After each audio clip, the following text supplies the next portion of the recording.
ಈ ಕಾರ್ಯಕ್ರಮದ ಸಾನ್ನಿಧ್ಯವನ್ನು ವಹಿಸಿದ ಶ್ರೀ ಶಿವಾನುಭವ ಚರಮೂರ್ತಿ ಶಿವರುದ್ರ ಮಹಾಸ್ವಾಮಿಗಳು ಬೇಲಿಮಠ ಮಹಾಸಂಸ್ಥಾನದವರು ಅವರು ಆಗಮಿಸಿದ್ದಾರೆ. ಅವರಿಗೆ ವಂದನೆಗಳು. ಹಾಗೂ ವಿಶೇಷ ಆಹ್ವಾನಿತರಾಗಿ ಡಾಕ್ಟರ್ ಸಿ ಸೋಮಶೇಖರ್, ನಿವೃತ್ತ IAS ಅಧಿಕಾರಿ ಮತ್ತು ಅಖಿಲ ಭಾರತ ಶರಣ ಸಾಹಿತ್ಯ ಪರಿಷತ್ ಅಧ್ಯಕ್ಷರು. ಅದಕ್ಕಿಂತ ಹೆಚ್ಚಾಗಿ ನಾವೆಲ್ಲ ಅವ್ರನ್ನ ಮಹಾನ್ ವಾಕ್ಪಟುಗಳು, ಮಹಾನ್ ಚತುರರು, ಅವರು ಎಷ್ಟು ಚೆನ್ನಾಗಿ ಮಾತಾಡ್ತಾರೆ ಸ್ಟೇಜ್ ಮೇಲೆ. ಹಾಗಾಗಿ ನಾನು ಅವರ ಪರ್ಸನಲ್ ಅಭಿಮಾನಿ ಅಂತ ಹೇಳ್ಬೋದು. ಅದು ಅಧಿಕಾರಿಗೆ ಒಂದು ಪರ್ಸನಲ್ ಸಿಗ್ತಾರೆ, ಹಾಗೆ ನಾನು ಪರ್ಸನಲ್ ಅಭಿಮಾನಿಯಾಗಿ ಅವ್ರನ್ನ ಸ್ವಾಗತಿಸ್ತೇನೆ. ತುಂಬ ಧನ್ಯವಾದ ಸರ್. ನೀವು ಎಲ್ಲಿ ಕಾರ್ಯಕ್ರಮಕ್ಕೆ ಬರ್ತಿರೋ ಅಲ್ಲೆಲ್ಲ ಕಾರ್ಯಕ್ರಮ ಯಶಸ್ವಿ ಆಗುತ್ತೆ. ಯಾಕೆ ನಾ ಈ ಮಾತು ಹೇಳ್ತೀನಿ ಅಂದ್ರೆ, ನಮ್ದು ಏನೇ ಕಾರ್ಯಕ್ರಮ ಮಾಡ್ತಾ ಇದ್ದಾಗ ಅವ್ರಿಗೊಂದು ವಿಷಯ ತಿಳಿದ್ರೆ ಸಾಕು, ಅದಕ್ಕೊಂದು ವಿಶೇಷವಾದ ಅನೌನ್ಸ್ಮೆಂಟ್ ಮಾಡಿ ಕಳಿಸಿರ್ತಾರೆ ನನಗೆ. ಏನಂದ್ರೆ, ಮೊನ್ನೆ ಒಂದು ಕಾರ್ಯಕ್ರಮ ಮಾಡಿದ್ವಿ, ಗುರು 70 ಅಂದ್ರೆ ಅದಕ್ಕೆ ಸಂಗೀತ 70 ಅಂತ ಬರ್ ಕಳಿಸಿದ್ರು. ಅದನ್ನೆಲ್ಲ ಎಲ್ಲ ಪೇಪರಲ್ಲಿ ಗುರು 70 ಸಂಗೀತದ 70 ಅಂತ ಆ ಥರ ವಿಶೇಷವಾದ ಕಲ್ಪನೆಗಳಿರುವಂಥ ಸೋಮಶೇಖರ್ಜಿ ಮತ್ತೊಂದು ಸಲ ವಂದನೆಗಳು. ಹಾಗೂ ಇನ್ನು ಕೆಲವು ನಿಮಿಷಗಳಲ್ಲಿ ನಿವೃತ್ತ ಕರ್ನಾಟಕ ಪೊಲೀಸ್ ಮಹಾನಿರ್ದೇಶಕರು ಮತ್ತು ಅಖಿಲ ಕರ್ನಾಟಕ ವೀರಶೈವ ಮಹಾಸಭಾ ಅಧ್ಯಕ್ಷರು ಶ್ರೀ ಶಂಕರ್ ಬಿದ್ದಿರವರು ಆಗಮಿಸಲಿದ್ದಾರೆ. ಅವರಿಗೂ ಸ್ವಾಗತವನ್ನು ಕೋರುತ್ತಾ ಎಲ್ರಿಗೂ ಇದರ ಒಂದು ವಿಶೇಷತೆ ಏನಂದ್ರೆ, ಯಾವಾಗಲೂ ನಮ್ಮ ಡಾಕ್ಟರ್ ಮಧುಸೂದನ್ ಹವಲ್ದವರು ಅವರೊಂದು ಮುಂಚೆಯಿಂದ ಸುಮಾರು ಚಿತ್ರಗಳು ಮಾಡಿದ್ರು. ಆದರೆ ಅದು ಏನೋ ದೇವರ ಕೃಪೆ ಇರ್ಬೇಕು ಅನ್ಸುತ್ತೆ. ಯಾವಾಗ ಅವರು ಏನೋ ಅವ್ರ ಮನಸ್ಸಿನಲ್ಲಿ ಒಂದು ದಾಸ ಸಾಹಿತ್ಯ, ದಾಸ ಪರಂಪರೆ ಬಗ್ಗೆ ಒಂದು ವಿಶೇಷತೆಯನ್ನ ಯೋಚನೆ ಮಾಡಿ, ಅದು ಒಂದು ಜಗನ್ನಾಥ ದಾಸರು ಅಂತ ಮಾಡಿದ್ರು, ವಿಜಯದಾಸರು ಅಂತ ಮಾಡಿದ್ರು, ಇನ್ನು ಪ್ರಸನ್ನ ವೆಂಕಟದಾಸರು ಮಾಡಿದ್ರು. ಇವು 3 ಅತ್ಯಂತ ಯಶಸ್ವಿ ಚಿತ್ರ ಆದ್ಮೇಲೆ ಅವರ ಕಲ್ಪನೆ ಬೇರೆ ತರ ಹೋಯ್ತು. ಈಗ ಹಿಂದೆ ಅಂದ್ರೆ ನಮ್ಮ ಕೊಪ್ಪಳದ ಗವಿಮಠಕ್ಕೆ ಹೋದಾಗ ಅವರ ಒಂದು ಗವಿಮಠದ ಸ್ವಾಮಿಗಳಂತೂ ಇಷ್ಟು ಜನಪ್ರಿಯರಾಗಿದ್ದಾರೆ. ಅವ್ರನ್ನ ಅಲ್ಲಿ ನಮ್ಮ ಕೊಪ್ಪಳದ ಜನ ಎಲ್ಲ, ನಾನು ಕೊಪ್ಪಳದವನಾದ್ರಿಂದ ಅವ್ರನ್ನ ದೇವರಂತಾನೆ ಭಾವಿಸ್ತಾರೆ.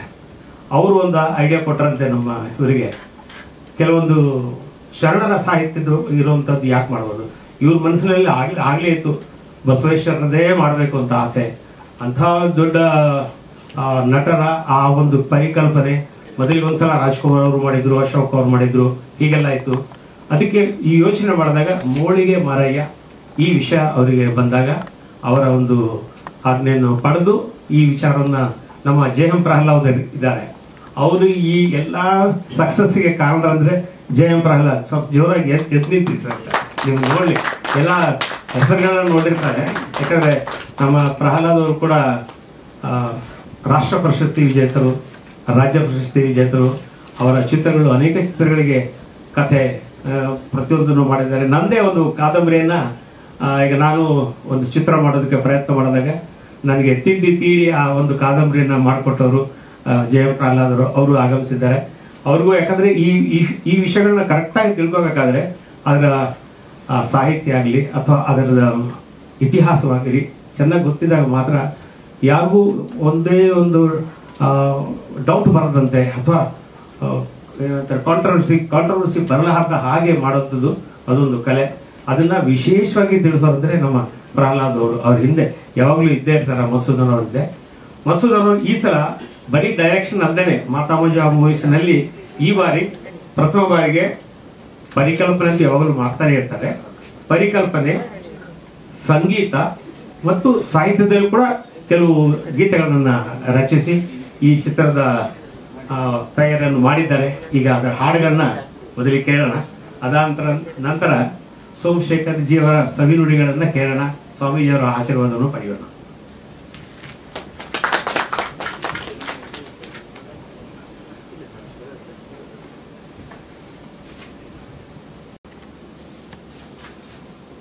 ವೇದಿಕೆ ಮುಂಭಾಗದಲ್ಲಿರ್ತಕ್ಕಂಥ ಎಲ್ಲ ಅಭಿಮಾನಿಗಳಿಗೆ, ವೇದಿಕೆ ಮೇಲಿರ್ತಕ್ಕಂಥ ಎಲ್ಲ ಪರಿಪೂರ್ಣ ಜ್ಞಾನಿಗಳಿಗೆ ನಾನು ಶರಣನ್ನು ಹೇಳ್ತೇನೆ. ವಾಸ್ತವವಾಗಿ ಮೋಳಿಗೆ ಮಾರಯ್ಯನವರ ಚಿತ್ರದ ಒಂದು ತುಣುಕನ್ನ ನಮಗೆ ಪರಿಚಯ ಮಾಡಿಕೊಡ್ತಾ ಇದ್ದಾರೆ. ಅದರಲ್ಲಿ ವಚನಗಳು ಮತ್ತು ಆ ಗಾನ ಸ್ವಯಂ ರಚನೆಗಳು ಎರಡು ದೈವಭಕ್ತಿ ಮತ್ತು ವ್ಯವಸ್ಥೆಯನ್ನು ಕುರಿತು ವಿಶೇಷವಾದ ರೀತಿಯಲ್ಲಿ ಬಂದಿದೆ. ಚಿತ್ರಗಳನ್ನು ನೋಡೋದಾದ್ರೆ ಮೋಳಿಗೆ ಮಾರಯ್ಯನವರು ತಮ್ಮ ಜೊತೆಯಲ್ಲಿ ಇದ್ದವರ ಜೊತೆಯಲ್ಲಿ ವಚನಗಳನ್ನು ಹಂಚಿಕೊಳ್ಳುವಂಥ ರೀತಿಯಲ್ಲಿ ಹಾಡಿದ ಒಂದು ವ್ಯವಸ್ಥೆಗಳು ಕಂಡು ಬರ್ತದೆ. ಅದನ್ನ ಕಥಾಹಂದರದಲ್ಲಿ ಯಾವ ರೀತಿ ಸೇರಿಸಿ ಅದಕ್ಕೆ ಪರಿಪೂರ್ಣತೆಯನ್ನು ಕೊಡಬೇಕು ಅನ್ನೋದಿದೆಯಲ್ಲ, ಅದು ಮುಂದೆ ಆಗಬೇಕಾದಂಥ ಕೆಲಸ. ಗಾನ ಚೆನ್ನಾಗಿದೆ, ವಚನ ಚೆನ್ನಾಗಿದೆ, ಅದಷ್ಟೇ ನಮಗೆ ಕಾಣೋದು. ಆದರೆ ಅದರ ಪರಿಪೂರ್ಣ ಸಂಬಂಧ ಯಾವ ರೀತಿ ಬರ್ತದೆ? ಒಬ್ಬ 1.25 ಲಕ್ಷ ಪ್ರಾಂತದ ದೊರೆ, ಕಾಶ್ಮೀರದ ಅರಸು ಕಲ್ಯಾಣಕ್ಕೆ ಬಂದು ಇಲ್ಲಿ ಕಾಯಕ ಜೀವಿಯಾಗಿ ಸೌದೆ ಒಡೆಯುತ್ತ ತನ್ನ ಜೀವನವನ್ನು ನಡೆಸಿದ ಅಂತ ಅನ್ನುವಂಥ ವಿಧಾನ ಇದೆಯಲ್ಲ, ಇದು ಎಲ್ಲರಿಗೂ ಕೌತುಕ ತರುವಂಥ ಒಂದು ವಿಚಾರ. ಅಂತ ಪರಿವರ್ತನೆಗೆ ಕಾರಣ ಏನು? ಆ ಪರಿವರ್ತನೆಯನ್ನ ಯಾವ ರೀತಿ ಅವನು ಅದರಲ್ಲಿ ಪರಿಪೂರ್ಣತೆಯನ್ನ ಪಡೆದ, ಅದಕ್ಕೆ ಕಲ್ಯಾಣದಲ್ಲಿದ್ದಂಥ ಶರಣರ ಒಂದು ವಿಶೇಷವಾದಂಥ ಒಂದು ಪ್ರೇರಣೆ ಏನು ಅಂತ ಅನ್ನುವಂಥದ್ದು ಇದೆಲ್ಲ ಈ ಕಥೆಯಲ್ಲಿ ಸಿನಿಮಾದಲ್ಲಿ ಬರುತ್ತೆ ಅಂತ ನಾನು ತಿಳ್ಕೊಂಡಿದ್ದೇನೆ. ಅಂತೂ ಪ್ರಾರಂಭ ಚೆನ್ನಾಗಾಗಿದೆ, ಒಳ್ಳೆಯದಾಗಿದೆ.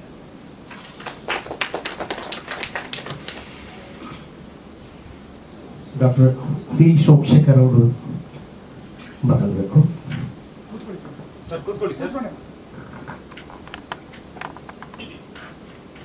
ಬಸವ ಜಯಂತಿಯ ಈ ಶುಭ ಸಂದರ್ಭದಲ್ಲಿ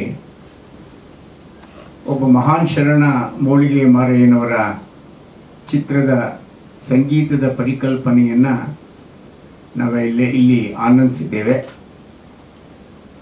ಬಸವಾದಿ ಶರಣರ ಬಗ್ಗೆ ಅತ್ಯಂತ ಅಧಿಕೃತವಾಗಿ ಪ್ರಭುತ್ವದಿಂದ ಮಾತನಾಡ್ತಕ್ಕಂಥ ಒಬ್ಬ ಮಹಾನ್ ಗುರುಗಳು ಪರಮ ಪೂಜ್ಯರಾದ ಬೇಲಿಮಠದ ಶಿವಾನುಭವ ಚರಮೂರ್ತಿ ಶಿವರುದ್ರ ಮಹಾಸ್ವಾಮಿಗಳು. ಅವರನ್ನು ಈ ಸಭೆಗೆ ಈ ಸಂದರ್ಭದಲ್ಲಿ ಕರೆಸಿದ್ದು ಬಹಳ ಔಚಿತ್ಯಪೂರ್ಣ ಅಂತ ಹೇಳ್ತಾ ಅವರಿಗೆ ಪಾದಗಳಿಗೆ ನನ್ನ ಅನಂತ ಪ್ರಣಾಮಗಳನ್ನು ಸಲ್ಲಿಸ್ತಾ, ನಮ್ಮ ಗೆಳೆಯ ಹವಲ್ದಾರ್ ಅವರು ಬಹಳ ಪ್ರಯೋಗಶೀಲರು. ದಾಸ ಸಾಹಿತ್ಯದ ವರೆಣ್ಯರ ಬಗ್ಗೆ ಸುಂದರವಾದಂತಹ ಚಿತ್ರಗಳನ್ನು ಮಾಡಿದ್ದಾರೆ. ಅವರದೇ ದಾಸರ ಕೃತಿಗಳನ್ನೇ ಆಧರಿಸಿ ಅವರು ಮಾಡಿದ್ದಾರೆ. ಬಹಳ ಸೊಗಸಾಗಿದೆ, ಅದನ್ನು ನೋಡಿದ್ದೇನೆ. ಇಂದು ಪ್ರಹ್ಲಾದ್ ಇದ್ದಾರೆ, ದಯಾನಂದ್ ಇದ್ದಾರೆ, ನನ್ನ ಆತ್ಮೀಯ ಗೆಳೆಯ ಗುರುರಾಜ್ ಇದ್ದಾರೆ. ಒಂದು ಪೂಜ್ಯರು ಹೇಳಿದಾಗೆ ಶರಣರ ಚಿತ್ರಗಳನ್ನು ನಾವು ಮಾಡಬೇಕಾದ್ರೆ ಬಹಳಷ್ಟು ಸಾಹಸ ಬೇಕು. ಕಾರಣ ಅವರದೇ ಕೃತಿಯ ರಚನೆಗಳ ಮೂಲಕ ಅವರ ವ್ಯಕ್ತಿತ್ವವನ್ನು ನಾವು ಕಟ್ಕೊಳ್ಬೇಕು. ಉದಾಹರಣೆಗೆ ಈ ಮೈಸೂರು ಮಲ್ಲಿಗೆ ಅಂತ ಒಂದು ಚಿತ್ರ ಮಾಡಿದ ನಾಗಾಭರಣ ಅವರು. ಅದರಲ್ಲಿ KS ನರಸಿಂಹಸ್ವಾಮಿಯವರ ಹಾಡುಗಳನ್ನೇ ಆಧರಿಸಿ ಘಟನೆಗಳನ್ನು ಸೃಷ್ಟಿಸಿ ಅದಕ್ಕೆ ಒಂದು ಅದ್ಭುತವಾದಂಥ ಸ್ವಾತಂತ್ರ್ಯ ಸಂಗ್ರಾಮದ ರಸಲೇಪನವನ್ನು ನೀಡಿ ಭಾವನಾತ್ಮಕವಾಗಿ ಆ ಚಿತ್ರ ಬಂತು. ಈ ಮೋಳಿಗೆ ಮಾರಯ್ಯ ಪೂಜ್ಯರು ಹೇಳಿದಾಗೆ ಕಾಶ್ಮೀರದ ರಾಜವನು, ಅವನ ಹೆಂಡತಿಯೂ ಸಹ ಬಹಳ ದೊಡ್ಡ ಮಹಾರಾಣಿ. ಅವರಿಬ್ಬರೂ ಸಹ ಬಸವಣ್ಣನವರು ಕಲ್ಯಾಣದಲ್ಲಿ ಮಾಡ್ತಾ ಇರುವ ಕ್ರಾಂತಿಯ ಪರಿಣಾಮವನ್ನು ಅರ್ಥ ಮಾಡಿಕೊಂಡು ಪ್ರಭಾವಿತರಾಗಿ ಕಾಶ್ಮೀರದಿಂದ ಹೇಗೆ ಬಂದರು, ಅವ್ರ ಮೇಲೆ ಬಸವಣ್ಣ ಯಾವ ರೀತಿ ಪ್ರಭಾವ ಮಾಡಿದ. ಯಾಕೆಂದರೆ ಇವತ್ತಿನ ದಿನಗಳ ರೀತಿಯಲ್ಲಿ ವಿದ್ಯುನ್ಮಾನಗಳ ಸಂಪರ್ಕ ಇರಲಿಲ್ಲ. ಅಂತಹ ಸಂದರ್ಭದಲ್ಲಿ ಎಲ್ಲೋ ಸಾವಿರಾರು ಕಿಲೋಮೀಟರ್ ದೂರದಲ್ಲಿ ಇದ್ದಂತಹ ಒಬ್ಬ ಮಹಾರಾಜನ ಮೇಲೆ ಈ ಶರಣರ ಪ್ರಭಾವ ಹೇಗಾಯಿತು, ಅವರು ಇಲ್ಲಿಗೆ ಬಂದ ಮೇಲೆ ಅವರು ಯಾವ ರೀತಿ ತೊಡಗಿಸ್ಕೊಂಡ್ರು, ಕಾರಣ ಏನು? ಒಬ್ಬ ಮಹಾರಾಜ ಬಂದಾಗ ಅವನು ಮಹಾರಾಜನ ರೀತಿಯಲ್ಲಿ ಇಲ್ಲಿ ಯಾರೂ ಸಹ ಅವನನ್ನು ಪರಿಪಾಲಿಸಲಿಲ್ಲ. ಯಾಕೆಂದರೆ ಶರಣರು ಎಲ್ಲರೂ ಸಹ ಸರಿಸಮಾನರು ಅನ್ನುವಂಥ ಪರಿಕಲ್ಪನೆಯೇ ಆ ಸಮಾನತೆಯ ಆಧಾರದ ಮೇಲೆಯೇ ಬಸವಣ್ಣನವರ ಬದುಕು ಕ್ರಾಂತಿ ಸೃಷ್ಟಿಯಾದದ್ದು. ಆ ಹಿನ್ನೆಲೆಯಲ್ಲಿ ಮೋಳಿಗೆ ಮಾರಯ್ಯ ಬಂದರೂ ಸಹ ಅವನು ಮಹಾರಾಜನಾಗಿದ್ರು ಸಹ ಬಸವಣ್ಣವ್ರು ಏನು ಹೇಳ್ತಾರೆ, ನೀನು ಕಾಯಕ ಮಾಡಬೇಕು, ಕಾಯಕದಲ್ಲಿ ನಿರತನಾದೊಡೆ ಗುರು ದರ್ಶನವಾದರೂ ಮರೆಯಬೇಕು, ಲಿಂಗ ಪೂಜೆಯನ್ನಾದರೂ ಮರೆಯಬೇಕು, ಜಂಗಮ ಮುಂದಿದ್ದರೂ ಹಂಗ ಹರಿಯಬೇಕು, ಕಾಯಕವೇ ಕೈಲಾಸವಾದ ಕಾರಣ ಅಂತೇನು ಇದಕ್ಕೆ ಮಾರಯ್ಯ ಹೇಳ್ದ. ಆ ರೀತಿ ಒಂದು ಕಾಯಕ, ನೀನೊಂದು ಕಾಯಕ ಮಾಡಬೇಕು ಅಂತಂದಾಗ ಅವನು ಕಟ್ಟಿಗೆ ಸಿದ್ಧ ಮಾಡ್ತಕ್ಕಂಥ ಕಾಯಕ ಆಧರಿಸಿ ಅದರಲ್ಲಿ ಬಂದಂಥ ಏನು ಫಲ ಬರುತ್ತೆ ಅದರಲ್ಲಿ ಗುರುಲಿಂಗನ ಜಂಗಮಕ್ಕೆ ಪ್ರಸಾದ ನೀಡಿ ದಾಸೋಹ ನೀಡಿ ಜೀವನ ಮಾಡ್ತಾ ಇದ್ದ. ಅವನ ಹೆಂಡತಿನೂ ಹಾಗೆ ಇದ್ಲು. ಹಾಗಾಗಿ ಮೋಳಿಗೆ ಮಾರಯ್ಯನವರ ವಚನ ಆಧಾರಿತವಾಗಿ ಈ ಒಂದು ಚಿತ್ರ ರೂಪಿತವಾದರೆ ಬಹಳ ಸಂತೋಷ. ಒಂದು ವಚನ ನನಗೆ ತುಂಬ ನೆನಪಿಗೆ ಬರ್ತದೆ. ಮೂಳಿಗೆ ಮಾರ ವಚನ ಪೂಜ್ಯರ ಅನುಮತಿ ಕೇಳಿ ನಾನು ಆ ವಚನ ಹೇಳ್ತೇನೆ. ಅವ್ರೊಂದು ಮಾತು ಹೇಳ್ತಾರೆ, ಆನೆ ಕುದುರೆ ಭಂಡಾರ ಇರ್ದೋಡೇನು ತಾನುಂಬುದು ಪಡಿಯಕ್ಕಿ ಒಂದಾವಿನ ಹಾಲು ಮಲಗುವುದು ಅರ್ಧ ಮಂಚ, ಈ ಹುರುಳಿಲ್ಲದ ಸಿರಿಯ ನೆಚ್ಚಿ ಕೆಡಬೇಡ ಮನುಜ ಅನ್ನುವಂಥ ಮಾತನ್ನ ಆ ವಚನವನ್ನು ಹೇಳ್ತಾ, ಒಡಲು ಭೂಮಿಯ ಸಂಘ ಒಡವೆ ತಾನೇನಪ್ಪುದು, ಕೈ ಹಿಡಿದ ಸತಿಯೂ ಪರರ ಸಂಘ, ಸಾವಿನ ಸಂಗಡ ಯಾರೂ ಇಲ್ಲ ಕಾಣ ನಿಖರಂಕ ಮಲ್ಲಿಕಾರ್ಜುನ ಅಂತ ಹೇಳ್ತಾರೆ. ಇದು ಮೂಳಿಗೆ ಮಾರಯ್ಯನವರ ವಚನ. ಈ ಒಂದು ವಚನವನ್ನೇ ಇಟ್ಟುಕೊಂಡು ಅನೇಕ ದೃಶ್ಯಾವಳಿಗಳಿಂದ ಸೃಷ್ಟಿ ಮಾಡಿ ಆ ವಚನದ ಒಂದು ಸಾರಾಂಶವನ್ನ ಜನಕ್ಕೆ ಮುಟ್ಟಿಸ್ತಕ್ಕಂಥ ದಿಸೆಯಲ್ಲಿ ಕೆಲಸ ಮಾಡಲಿ ಅಂತ ಹೇಳ್ತಾ, ಈ ಹಾಡುಗಳು ಸುಶ್ರಾವ್ಯವಾಗಿವೆ. ಬಹುಶಃ ಈ ಒಂದೊಂದು ಘಟನೆಗಳಿಗೆ ಪೂರಕವಾಗಿ ಹಾಡುಗಳ ರಚನೆ ಆಗಿರ್ಬೋದು. ಈ ಚಿತ್ರವನ್ನ ಕೇವಲ ಸಂಗೀತದ ಆಧಾರದ ಮೇಲೆ ನಾವು ಪೂರ್ಣವಾಗಿ ಗ್ರಹಿಸಿಕೊಳ್ಳಿಕ್ಕೆ ಆಗೋದಿಲ್ಲ. ಅದಕ್ಕೆ ಪೂರಕವಾದ ಹಾಡುಗಳು, ಘಟನೆಗಳು, ಅದಕ್ಕೆ ಪೂರಕವಾದಂಥ ಸಂವಾದಗಳು. ಯಾಕೆಂದರೆ ಮೂಳಿಗೆ ಮಾರಯ್ಯನು ಅನುಭವ ಮಂಟಪಕ್ಕೆ ಬರ್ತಾನೆ, ಅಲ್ಲೂ ಸಹ ಸಂವಾದಗಳಾಗ್ತವೆ. ಮೂಳಿಗೆ ಮಹಾದೇವಿ ಅವನ ಹೆಂಡತಿನೂ ಸಹ ಕಾಯಕ ಮಾಡ್ತಾಳೆ. ಅವನ ಹೆಂಡತಿನೂ ಆತನಿಗೆ ಗುರುವಾಗ್ತಾಳೆ. ಆತ ಕೈಲಾಸದ ಆಸೆಯನ್ನು ಕಂಡಾಗ ಆಕೆ ಆತನ ಹೆಂಡತಿ ಹೇಳ್ತಾಳೆ, ನಿನಗೆ ಯಾಕೆ ಕೈಲಾಸದ ಆಸೆ? ಕೈಲಾಸ ಇಲ್ಲೇ ಇಲ್ವೇ, ಕಾಯಕವೇ ಕೈಲಾಸ ಅನ್ನೋ ಸೂತ್ರನ ಹೇಳ್ತಾರೆ. ಹಾಗಾಗಿ ಇವೆಲ್ಲವನ್ನ ಪರಮ ಪೂಜ್ಯ ಶ್ರೀಗಳವರು ಅವರು ಇಂಥ ವಿಷಯಗಳಲ್ಲಿ ಬಹಳಷ್ಟು ಜ್ಞಾನಿಗಳಿದ್ದಾರೆ. ಅವ್ರ ಜೊತೆಲಿ ಕುಳಿತುಕೊಂಡು ಮೂಳಿಗೆ ಮಾರಯ್ಯ ಅಂದಾಗ ಜನಕ್ಕೆ ಆ ಮೂಳಿಗೆ ಮಾರಯ್ಯನ ಪರಿಕಲ್ಪನೆ ಬರಬೇಕು ಅನ್ನೋ ಮಾತನ್ನು ಈ ಸಂದರ್ಭದಲ್ಲಿ ಹೇಳ್ತಾ, ನಮ್ಮ ಬಹಳ ಸೊಗಸಾದ ಹವಲ್ದಾರ್ ಅವರು ಒಂದು ಪ್ರಯತ್ನ ಮಾಡಿದ್ದಾರೆ. ನಾವೆಲ್ಲ ಮಾಡಬೇಕಾದ ಪ್ರಯತ್ನವನ್ನು ಅವ್ರು ಮಾಡಿದ್ದಾರೆ. ಅದಕ್ಕೆ ನಾವು ನಿಜವಾಗ್ಲೂ ಅಭಿನಂದಿಸಬೇಕು. ಸಾಮಾನ್ಯವಾಗಿ ಶರಣರ ಚಿತ್ರಗಳನ್ನು ಮಾಡಿದ್ರೆ ವ್ಯವಹಾರದ ದೃಷ್ಟಿಯಿಂದ ಇದು ಲಾಭ ತರತಕ್ಕಂಥ ಉದ್ದಿಮೆ ಅಲ್ಲ ಅನ್ನುವಂಥ ಕಲ್ಪನೆ ಇದ್ರೂ ಸಹ ಆ ಸಾಹಸ ಮಾಡಿದ್ದಾರೆ. ಆ ಹಿನ್ನೆಲೆಯಲ್ಲಿ ಅವರನ್ನು ಹೃತ್ಪೂರ್ವಕವಾಗಿ ಅಭಿನಂದಿಸ್ತಾ, ಗುರುರಾಜ್ ಅವರ ಆಶೀರ್ವಾದ ಇದೆ, ದಯಾನಂದ್ ಇದ್ದಾರೆ, ನಮ್ಮ ಸನ್ಮಾನ್ಯ ಪ್ರಹ್ಲಾದ್ ಇದ್ದಾರೆ. ನಿಮ್ಮೆಲ್ಲರ ಸಹಕಾರದಿಂದ ಮೂಳಿಗೆ ಮಾರಯ್ಯನ ನಿಜವಾದ ವ್ಯಕ್ತಿ ಚಿತ್ರಣ. ಇಲ್ಲಿ ಮುಖ್ಯ ಏನಂದ್ರೆ, ಹೇಗೆ ಒಬ್ಬ ಮಹಾನ್ ರಾಜ ಹೇಗೆ ಆಕರ್ಷಿತನಾದ ಶರಣರ ವಿಚಾರಧಾರೆಗೆ, ಇಲ್ಲಿ ಬಂದು ಅವನ ಜೊತೆನೆ ಮೂಳಿಗೆ ಮಾರಯ್ಯ ಜೊತೆನೆ ಬೇರೆ ಬೇರೆ ಶರಣರನ್ನು ನೀವು ಸೇರಿಸ್ಕೊಳ್ತಾ ಹೋಗೋದು. ಬೇರೆ ಬೇರೆ ಶರಣರ ವ್ಯಕ್ತಿ ಚಿತ್ರಗಳು ಅಲ್ಲಿ ಬರುತ್ತೆ. ಯಾಕೆಂದ್ರೆ ಮೂಳಿಗೆ ಮಾರಯ್ಯ ಇಂಡಿಪೆಂಡೆಂಟ್ ಆಗಿ ಅವ್ನು ನೋಡಕ್ಕಾಗಲ್ಲ. ಅನುಭವ ಮಂಟಪದಲ್ಲಿ ಅವನ ಸುತ್ತ ಅಕ್ಕ ಮಹಾದೇವಿ ಬರ್ತಾಳೆ, ಅವಳ ಚಿತ್ರ ಬರುತ್ತೆ. ಅಲ್ಲಮ ಪ್ರಭುಗಳು ಬರ್ತಾರೆ, ಹಾಗೆ ಸಿದ್ದರಾಮ ಬರ್ತಾನೆ, ಚನ್ನಬಸವಣ್ಣ ಬರ್ತಾನೆ, ಹಲವಾರು ಶರಣರು ಬರ್ತಾರೆ. ಆ ಶರಣರ ಸಮೂಹದ ಅನುಭವ ಮಂಟಪದಲ್ಲಿ ಮೂಳಿಗೆ ಮಾರಯ್ಯನ ವ್ಯಕ್ತಿತ್ವ ಯಾವ ರೀತಿ ಅರಳಿತು ಅನ್ನೋದ್ರ ಬಗ್ಗೆನೂ ಈ ಚಿಂತನೆ ಮಾಡಬೇಕು ಅಂತ ಹೇಳ್ತಾ, ಬಹುಶಃ ನಾನು ಹೆಚ್ಚು ಮಾತನಾಡಿದೆ ಅಂತ ಭಾವಿಸ್ತೇನೆ. ಇದು ನನ್ನ ವೈಯಕ್ತಿಕ ಅಭಿಪ್ರಾಯ ಅಂತ ಹೇಳ್ತಾ ನಿಮ್ಗೆಲ್ಲರಿಗೂ ವಂದಿಸಿ, ಮತ್ತೊಮ್ಮೆ ನನ್ನ ಗೆಳೆಯ ಹವಲ್ದಾರ್ ಅವರ ಸಾಹಸಕ್ಕೆ ಮೆಚ್ಚುಗೆಯನ್ನು ವ್ಯಕ್ತಪಡಿಸ್ತಾ, ವಿಷ್ಣುವರ ಅಭಿನಯನೂ ತುಂಬಾ ಚೆನ್ನಾಗಿದೆ. ಅವ್ರು ನೋಡ್ಲಿಕ್ಕೂ ತುಂಬಾ ಸೊಗಸಾಗಿದ್ದಾರೆ. ಗಂಗಾವತಿ ಇರುತ್ತವು. ಗಂಗಾವತಿ ಬಹಳ ದೊಡ್ಡ ಶ್ರೀಮಂತರ ನಾಡು, ಅದಕ್ಕಾಗಿ ಕೈ ಹಾಕಿದ್ದಾರೆ ಅಂತ ಕಾಣುತ್ತೆ. ಮತ್ತು ಅದು it is a rice mine of Karnataka. ಅದು ಅಕ್ಕಿಯ ಗಣಿ ಇದ್ದ ಹಾಗೆ. ಅಲ್ಲಿ ದಣಿಗಳಿದ್ದಾರೆ, ಜಾಸ್ತಿ ಗಣಿಯ ಧಣಿಗಳಿದ್ದಾರೆ. ಕೆಂಪು ಅದು ಆರೋಗ್ಯದ ಗುಟ್ಟನ್ನು ಆಮೇಲೆ ಕೇಳ್ಕೊಳ್ಳೋಣ, ಅದನ್ನು ವೈಯಕ್ತಿಕವಾಗಿ ಕೇಳ್ಕೊಳ್ಳೋಣ ಅಂತ ಹೇಳ್ತಾ, ಮತ್ತೊಮ್ಮೆ ಶ್ರೀಗಳವರು ಬಂದದ್ದು ಬಹಳ ದೊಡ್ಡ ವಿಶೇಷ. ದಯಮಾಡಿ ಹವಲ್ದಾರ್ ಅವರು ಸ್ವಾಮಿ ಜೊತೆ ಕೂತ್ಕೊಂಡು ಇನ್ನೊಮ್ಮೆ ಎಲ್ಲರೂ ಕೂತ್ಕೊಂಡು ಚರ್ಚೆ ಮಾಡಿ, ಈ ಮೂಳಿಗೆ ಮಾರನ ವ್ಯಕ್ತಿತ್ವ ಯಾವ ರೀತಿ ಅರಳಬೇಕು, ಒಬ್ಬ ಶರಣನ ನಮಗೆ ಅವನ್ನ ಯಾವ ರೀತಿ ರೆಕಗ್ನೈಸ್ ಮಾಡ್ತೀವಿ ಅಂದ್ರೆ, ಒಬ್ಬ ಶರಣ ಹೇಗೆ ಎಲ್ಲವನ್ನೂ ತ್ಯಾಗ ಮಾಡಿ ಬಂದು ಕಾಯಕ ಮಾಡಿಕೊಂಡು ಯಾರು ಮಾಡ್ತಾರೆ ಅಂತ ಕಾಲದಲ್ಲಿ ಅದು ಎಷ್ಟು ಮಾತನ್ನು ಹೇಳ್ತಾ, ಮತ್ತೊಮ್ಮೆ ಬಸವ ಜಯಂತಿಯ ಶುಭಾಶಯಗಳನ್ನ ತಮಗೆಲ್ಲ ತಿಳಿಸ್ತಾ, ನಾವು ಮುಂದಿನ 3ನೇ ತಾರೀಕು ನಾವು ಬಸವ ಜಯಂತಿ ಮಾಡ್ತಾ ಇದ್ದೇವೆ ದೊಡ್ಡ ಪ್ರಮಾಣದ. ನನ್ನ ಬಸವ ವೇದಿಕೆ ಅಧ್ಯಕ್ಷರಾಗಿ. ಹಾಗಾಗಿ 3ನೇ ತಾರೀಕು ಈ ವರ್ಷ ಬಸವ ಶ್ರೀ ಪ್ರಶಸ್ತಿಯನ್ನ ಗುರು ಚನ್ನಬಸಪ್ಪನವರು ಕೊಡ್ತಾ ಇದ್ದೇವೆ. ಬಹಳ ದೊಡ್ಡ ಕಾರ್ಯಕ್ರಮ. ಶನಿವಾರ 3ನೇ ತಾರೀಕು ರವೀಂದ್ರ ಕಲಾಕ್ಷೇತ್ರ. ತಾವೆಲ್ಲ ಬರಬೇಕು ಅಂತ ಪ್ರಾರ್ಥನೆ ಮಾಡ್ತಾ, ಸನ್ಮಾನ್ಯ ಪೂಜ್ಯರಿಗೆ ಮತ್ತೊಮ್ಮೆ ನಾನು ಧ್ವನಿವರ್ಧಕ ಕೊಡ್ತಾ ಇದ್ದೇನೆ. ಬಂಧುಗಳೇ, ಇವತ್ತು ಬಸವ ಜಯಂತಿ ಕಾರ್ಯಕ್ರಮ ಇದು 4ನೇ ಕಾರ್ಯಕ್ರಮ. 5:15 ನಾನು ಮತ್ತೆ ಇನ್ನೊಂದು ಕಾರ್ಯಕ್ರಮದಲ್ಲಿ ಹೋಗಬೇಕಾಗಿದೆ. ತುಂಬ ಟೈಮ್ ಆಗಿದೆ.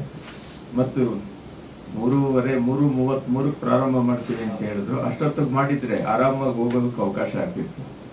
ಆದರೆ 1 ಗಂಟೆ ಇಲ್ಲಿ ಸುಮ್ಮನೆ ನಿಮ್ಮ ಒಂದು ಸಂಭಾಷಣೆಯಲ್ಲಿ ಕಾಲ ಹೋಗಿದ್ದು ಗೊತ್ತಾಗಲಿಲ್ಲ. ಆದರೆ ಮುಂದಿನ ಕಾರ್ಯಕ್ರಮದ ಒತ್ತಡ ಜಾಸ್ತಿ ಆಯಿತು. ಅದಕ್ಕೋಸ್ಕರ ನಿಮ್ಮೆಲ್ಲರ ಅಪ್ಪಣೆ ಪಡೆದು ನಾನು ಮಾಡ್ತಾ ಇದ್ದೀನಿ.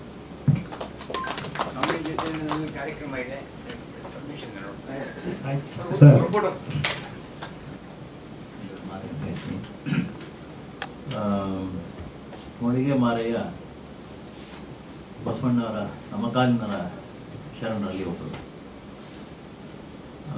ಕಾಶ್ಮೀರದಿಂದ ಕಲ್ಯಾಣಕ್ಕೆ ಹೇಗೆ ಬಂದರು, ಯಾವ ಒಂದು ಘಟನೆ ಅವರಿಗೆ ಅಂತಹ ಪ್ರೇರೇಪಣೆ ನೀಡಿತು, ಅಥವಾ ಕಲ್ಯಾಣದ ವಿಚಾರಗಳು ಅವರಿಗೆ ಹೇಗೆ ತಿಳಿತು. ಸೊ ಈ ಎಲ್ಲ ಸಾಕಷ್ಟು ವಿಚಾರಗಳು ಒಂದು ರೀತಿ ಫಿಲ್ ದಿ ಬ್ಲ್ಯಾಂಕ್ಸ್ ಥರ. ಆಮೇಲೆ ಗುರುಗಳೇ ಹೇಳೋದು, ಅವರ ವಚನಗಳು ಸಿಕ್ಕಿರೋದು ಬಹಳ ಕಡಿಮೆ, 5-6 ವಚನಗಳು ಸಿಕ್ಕಿಲ್ಲ ಅಂತ. ಅದು ನಿಜ. ಸೊ ನಾವೀಗ ಸೋಮಶೇಖರ್ ಅವರು ಹೇಳಿದಂಗೆ ಅನೇಕ ವಚನಗಳನ್ನು ಆಧರಿಸಿ ಅದರ ಹಿನ್ನೆಲೆಯಲ್ಲಿ ಸನ್ನಿವೇಶಗಳನ್ನ, ಕಥೆಗಳನ್ನು ಒಟ್ಟಾರೆಯಾಗಿ ರೂಪಿಸಬೇಕಾಗುತ್ತೆ. ಸೊ ಆ ಕೆಲಸ ಇವಾಗ ಮಾಡ್ತಾ ಇದ್ದೀವಿ. ಆದರೆ ಇದರ ಹಿನ್ನೆಲೆಯಾಗಿ ಒಂದೇನೆಂದರೆ 3-4 ಮಹತ್ವದ ಮೌಲ್ಯಗಳು ಅಥವಾ ವಿಚಾರಗಳನ್ನು ಈ ಕಥೆ ಮೂಲಕ ಹೇಳೋಕ್ಕೆ ಸಾಧ್ಯ ಇದೆ. ಒಂದು ಆಗಲೇ ಅವರೆಲ್ಲ ಹೇಳ್ದಂಗೆ ಕಾಯಕದ ಮಹತ್ವ, ಭಕ್ತಿಯ ಮಹತ್ವ, ಹಾಗೆ ಒಬ್ಬ ಕಾಶ್ಮೀರದ ರಾಜನಾಗಿದ್ದವನು ಕಲ್ಯಾಣದಲ್ಲಿ ಬಂದು ಶರಣನಾಗಿ ಕಟ್ಟಿಗೆಯನ್ನು ಹೊರೆ ಹೊತ್ತು ಜೀವನ ಮಾಡೋ ಅಂಥ ಪರಿವರ್ತನೆ ಇದೆಯಲ್ಲ. ಸೊ ಆ ಪರಿವರ್ತನೆ ಹಿಂದೆ ಇರುವಂತಹ ಒಂದು ಭಕ್ತಿಯ ವಾಂಛೆ ಅಥವಾ ಶಿವನ ಶಕ್ತಿ ಅಥವಾ ಶಿವಭಕ್ತಿಯ ಮಹಿಮೆ, ಇವೆಲ್ಲ ಒಂದು ತುಂಬಾನೇ ದೊಡ್ಡ ವಿಚಾರಗಳು. ಹಿಂದೆ ಈ ಥರದ್ದು ನಮ್ಮಲ್ಲಿ ಬಂದಿದೆ. ಭಕ್ತ ಸಿರಿಯಾಳ ಸಿನಿಮಾ ಇರ್ಬೋದು, ಭಕ್ತ ಕುಂಬಾರ, ಈ ಥರ ಸಿನಿಮಾಗಳು ಬಂದಿವೆ. ಆದರೆ ಮೋಳಿಗೆ ಮಾರಯ್ಯ ಇನ್ನೊಂದು ರೀತಿಯ ಭಕ್ತಿಯ ಮಹತ್ವವನ್ನು ಮತ್ತು ಕಾಯಕದ ಮಹತ್ವವನ್ನು ಶರಣ ಕುಲದ ಹಿನ್ನೆಲೆಯಲ್ಲಿ ನೋಡೋಕ್ಕೆ ಸಾಧ್ಯ ಇರುವಂಥ ಕಥೆ. ಅದನ್ನು ಮಧುಸೂದನ್ ದಾಸರ ಸಿನಿಮಾಗಳ ಸರಣಿಯ ಜೊತೆಗೆ ಈ ಶರಣರ ಕಥೆಯನ್ನು ತಗೊಂಡಿದ್ದಾರೆ. ಸೊ ಹಾಗಾಗಿ ಆ ಘಟನೆಗಳನ್ನು ನಾವು ಯಾವ ರೀತಿ ಒಂದಕ್ಕೊಂದಕ್ಕೆ ವಚನಗಳ ಹಿನ್ನೆಲೆಯಲ್ಲಿ ಜೋಡಿಸ್ತೀವಿ ಮತ್ತು ಅವು ಎಷ್ಟು ಮಟ್ಟಿಗೆ ಅದು ಅದರ ಅರ್ಥವಂತಿಕೆಯನ್ನು ನಾವು ಸರಿಯಾಗಿ ಕಟ್ಕೊಡ್ತೀವಿ ಅನ್ನೋ ಒಂದು ಸವಾಲು ನಿಜಕ್ಕೂ ಈ ಕಥೆನಲ್ಲಿದೆ. ಅದನ್ನು ಆದಷ್ಟು ನಾವೆಲ್ಲ ಚರ್ಚೆ ಮಾಡಿ ತೀರ್ಮಾನ ಮಾಡಬೇಕಾಗಿದೆ. ಈಗ ಸದ್ಯಕ್ಕೆ ಒಂದು ಪಾಸಿಟಿವ್ ವಿಚಾರ ಅಂದರೆ ನಮ್ಮ ವಿಷ್ಣುತೀರ್ಥ ಜೋಶಿ ಅವರು ಮೋಳಿಗೆ ಮಾರಯ್ಯನ ವಿಚಾರದಲ್ಲಿ ಅವರು ಬರೀ ಸ್ಟಿಲ್ ಫೋಟೋಗ್ರಾಫಲ್ಲೇ ತಮ್ಮ ಭಾವನೆಗಳನ್ನ ವ್ಯಕ್ತಪಡಿಸಿದ್ದಾರೆ. ಅದರಲ್ಲೇ ಸಾಕಷ್ಟು ಭಕ್ತಿ ಪರವಶತೆಯನ್ನು ಬರೀ ಸ್ಟಿಲ್ನಲ್ಲೇ ತೋರಿಸಿದ್ದಾರೆ. ಇನ್ನು ಅಭಿನಯದ ಬಗ್ಗೆ ನಾವೇನು ಯಾವುದೇ ಅನುಮಾನ ಪಡಬೇಕಾಗಿಲ್ಲ. ಸೊ ಆ ರೀತಿ ಇದೆ. ಆಮೇಲೆ ಕಾಶ್ಮೀರ ರಾಜ ಅನ್ನೋದಕ್ಕೆ ಹೇಳೋದಕ್ಕೆ ಬೇಕಾದಂಥ ರೂಪ, ಕಲರು, ಸೇಬಿನ ಹಣ್ಣಿನ ಎಲ್ಲ ವ್ಯಕ್ತಿತ್ವ ಎಲ್ಲವೂ ಕಲರ್ ಕ್ವಾಲಿಫಿಕೇಶನ್ ಕಾಶ್ಮೀರ ಎಲ್ಲ ಇದೆ. ಹಾಗಾಗಿ ಒಂದು ಮೋಳಿಗೆ ಮಾರೆಯಿಂದ ಅವರು ಕನ್ನಡ ತೆರೆಯಲ್ಲಿ ಒಂದು ರೀತಿ ಚಿರಸ್ಥಾಯಿಯಾಗಿ ಉಳಿಯುವಂತೆ ಮಾಡೋ ಎಲ್ಲ ಅವಕಾಶ ಇದೆ. ಅದನ್ನು ಮಾಡ್ತಾ ಇರೋ ನಂಬಿಕೆ ಇದೆ.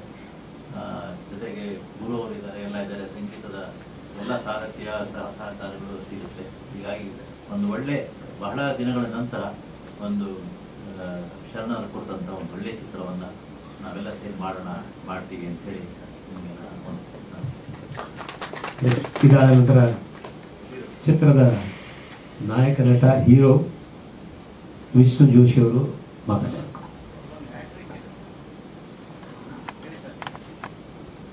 ಮೊದಲನೇದಾಗಿ ಮಹಾನ್ ಮಾನವತಾವಾದಿ ಬಸವಣ್ಣವರ ಜಯಂತಿಯ ಶುಭಾಶಯಗಳು.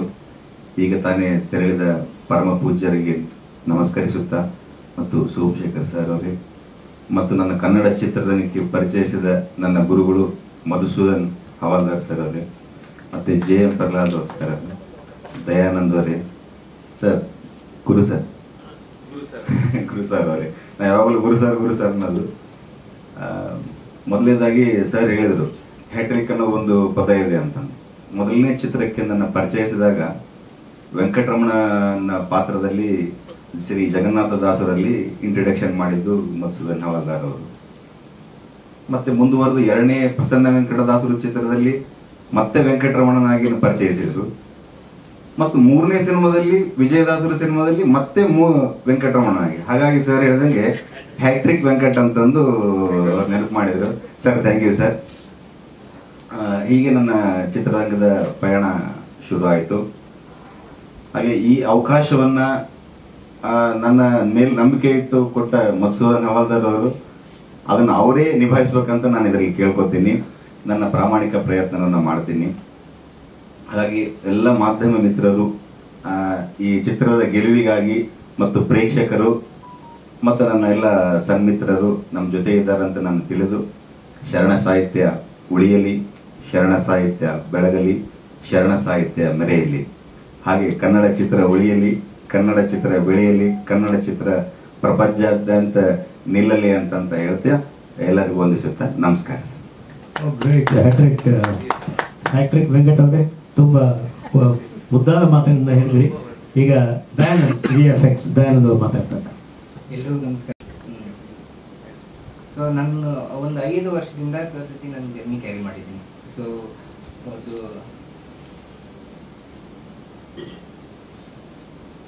ಮೊದಲನೇ ಸಿನಿಮಾ ನನ್ನ ಹತ್ರ ತಗೊಂಬಂದಿದೆ ಸರ್, ಏನೋ ಮೈಥಾಲಜಿಕಲ್ ಸಿನಿಮಾ. ನನ್ಗೆ ಮಾತಾಡಕ್ಕೆ ಬರ್ತಾರೆ. ಫಸ್ಟ್ ಒಂದು 5 ವರ್ಷದಿಂದ ನನ್ನ ಸರ್ ಪರಿಚಯ ಆದಾಗ ನನಗೆ ಒಂದು ಮೈಥಾಲಜಿ ಸಿನಿಮಾ ವಿತಿನ್ ಒಂದು ಸ್ವಲ್ಪ ದಿನದಲ್ಲೇ ಮಾಡಿಕೊಡುವಂಥ ಒಂದು ಪರಿಸ್ಥಿತಿ ಇತ್ತು. ಸೊ ನಾನು ಗ್ರೀನ್ ಮ್ಯಾಟಲ್ಲಿ ಶೂಟ್ ಮಾಡಿಕೊಟ್ಟಿದ್ದೆ ಸಿನಿಮಾ. ಸೊ 15 ದಿನದಲ್ಲೇ ನಾನು ಆ ಸಿನಿಮಾ ಮುಗಿಸಿ ಕೊಟ್ಟೆ.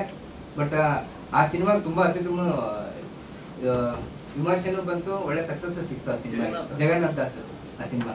ಅದಾದಮೇಲೆ ಸತತವಾಗಿ ಅವ್ರ ಜೊತೆ 5 ಸಿನಿಮಾನು ಮಾಡಿದ್ದೀನಿ ನಾನು VFX.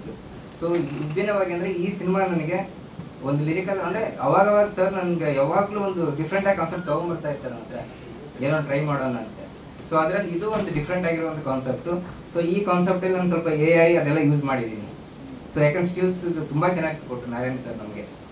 ಸೊ ಅವರು ಸ್ಟಿಲ್ಸ್ ತೆಗೆದು ಕೊಟ್ಟಿರೋದ್ರಿಂದ ನಮ್ಗೆ ಈ ಥರ ಒಂದು ಒಳ್ಳೆ ಕ್ವಾಲಿಟಿ ಬಂದಿದೆ. ಸೊ ಧನ್ಯವಾದ ಸರ್ ನಿಮಗೆ. ಸೊ ಹಾಗೆ ಬಾಬಿ ಅಣ್ಣವ್ರಿಗೆ, ಅವರು ಕೂಡ ಇದಕ್ಕೆ ತುಂಬ ಸಹಕಾರ ಮಾಡಿದ್ದಾರೆ. ಸೊ ಎಲ್ಲದಕ್ಕಿಂತಲೂ ಮಧುಸೂದನ್ ಸರ್ ಅವರ ಸರ್ದು ಒಂದು ಕಾನ್ಸೆಪ್ಟ್ ಇದೆಯಲ್ಲ, ಆ ಕಾನ್ಸೆಪ್ಟ್ನ ಅವ್ರು ಹೇಳ್ತಾರೆ ಈ ಥರ ಬೇಕು ಈ ಥರ ಬೇಕು ಅಂತ. ಸೊ ಅದೇ ಥರ ನಾನು ಪ್ರಯತ್ನದಿಂದ ಮಾಡಿ ಅದನ್ನು ತೊಗೊಂಬರಕ್ಕೆ ನಾನು ಪ್ರಯತ್ನ ಪಟ್ಟಿದ್ದೀನಿ ಸರ್. ನೀವು ಹೇಳಿರೋದು ಎಷ್ಟು ಬಂದಿದೆ ನನಗೆ ಗೊತ್ತಿಲ್ಲ, ನಾನು ಅನ್ಕೊಂಡು ಬಂದಿದೆ ಅಂತ ಅಂದ್ಕೊಂಡಿದ್ದೀನಿ ಸರ್. ಈ ಒಂದು ಅವಕಾಶ ಕೊಟ್ಟಿದ್ದು ಧನ್ಯವಾದಗಳು ಸರ್ ನಿಮಗೆ.